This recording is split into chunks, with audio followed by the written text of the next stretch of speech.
wasiirka wasaaradda diinta iyo waqaafta Somaliland Sheekh Khaliil Axmed iyo qaar ka tirsan xildhibaanada golaha wakiilada Somaliland ee laga soo doortay gobolka Togdheer oo labadii maalmood ee u dambeeyay howlo shaqo u joogay magaalada Burco ayaa habeenkii xalay Hotel City Place ee magaalada Burco kulan kula qaatay qaar ka tirsan waxgaradka gobolka Togdheer oo ay ka dhageysteen warbixino la xiriira xaaladda guud ee gobolka iyo baahiyaha ka taagan. waxaa ugu horeyn kulankaasi ka hadlay xildhibaan Cali Xaaji waxaana uu sheegay in inta badan xildhibaanada golaha wakiilada Somaliland ee laga soo doortay gobolka Togdheer ay ma jireen iyagoo kala qaybsan balse ay maanta iyagoo mid ay hor joogaan bulshadii soo dooratay. halkan fadhiya oo ah xildhibaanadii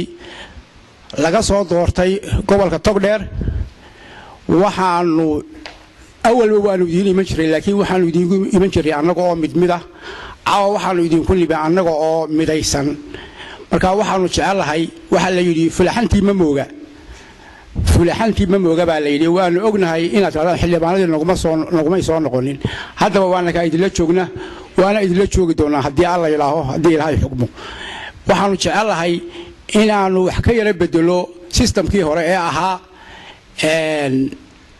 in aanu ama wasiiraduba ay yimaadaan ama anagoo mid idin yimaadno waxaanu jecelahay oo aanu doonaynaa in anagoo kaliya maahay gobolada oo dhan baa lagu dabaqo si ay xildhibaanadii gobolada ka soo baxay ay isaga warhayaan iyaga iyo bulshadii soo dooratay. xildhibaan Cali Mareexaan oo isaguna ka mid ah xildhibaanadii madashani ka hadlay ayaa tilmaamay in socdaalkoodu yahay in 82 xildhibaan ee ka kooban yahay golaha wakiiladu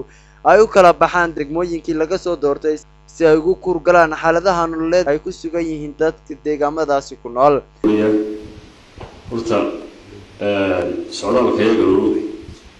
wuxuu daaranaa ujeedadiisu ay ahayd xildhibaanada baarlamaanku 82 way sala socotaan gobol walba iyo degmo walba cid baa laga soo doortay marka fasax baan lagu jiraa bisha Ramadaan waxaa la gartay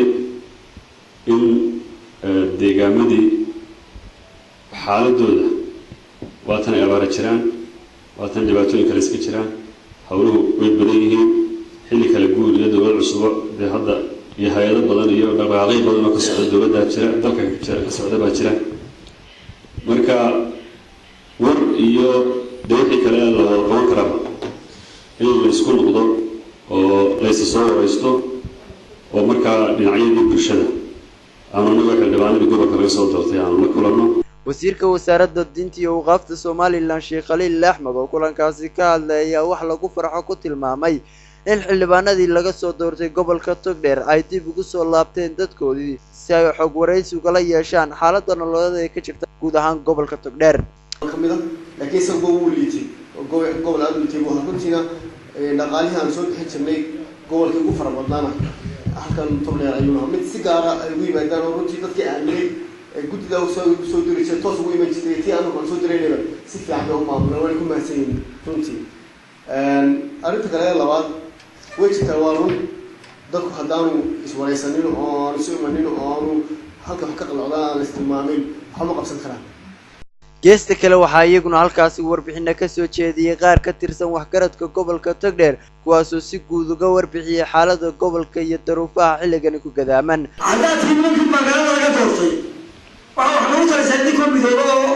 الرعاة هيك رعاة كل كورة شوية صوتك إيه هذا هو الشيء اللي أنا موصل نسمو شيء هذا اللي يعرف تنين وقال مطلع مجزان مدومة أو داس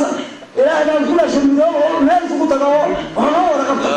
waxaa sidoo kale halkaas hadallo kala duwan ka soo jeediyay gudoomiye ku-xigeenka gobolka Togdheer Cabdi Taayir Xasan maayir ku-xigeenka magaalada Burco Axmed Cabdi Fale iyo xubno kale oo badan. dambeyntii kulankan ay xalay yeesheen xildhibaanada iyo waxgaradka gobolka Togdheer ayaa noqonaya kii horeeyay noociisa xildhibaanada iyo waxgaradku ku yeeshaan magaalada Burco ee xarunta gobolka Togdheer kaasoo lagaga arinsanaya xaaladda guud ee gobolka Togdheer. Cabdirasaaq Faarax Cabdilaahi